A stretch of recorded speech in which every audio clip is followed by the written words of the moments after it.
এতিয়া আহিছোঁ সোণাই হেমজি পামলৈ আহিলোঁ খুৰী ঘৰত দি থাকোঁ মানে বস্তু যে তাৰপাছত সেইদিনা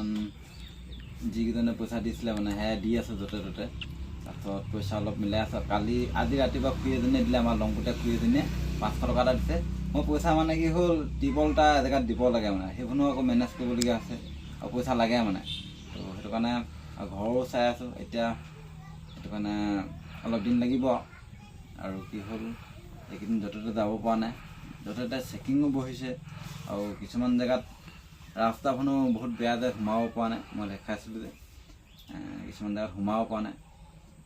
আৰু চেকিঙৰ কাৰণেও মেইন ৰাস্তাখনো যাব পৰা নাই দূৰলৈ কাৰণ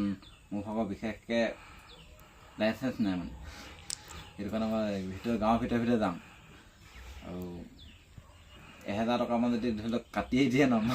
মানুহ 1000 টকাত মই বহুত কেইখন দিব পাৰিম 300 মানত দিব পাৰিম তেতিয়া কথা হ'ল সেইটো কাৰণে আজি ইয়ালৈ আহিছোঁ তাৰপাছত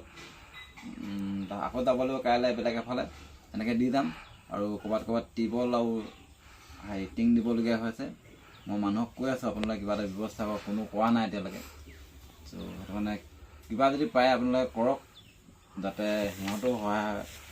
মই টিউবৱেল এটাৰ কাৰণে ব্যৱস্থা কৰি আছোঁ আৰু টিং বহুত জেগাত লাগে দেখাই আছোঁ মই আপোনালোকে মুঠতে সহায় কৰক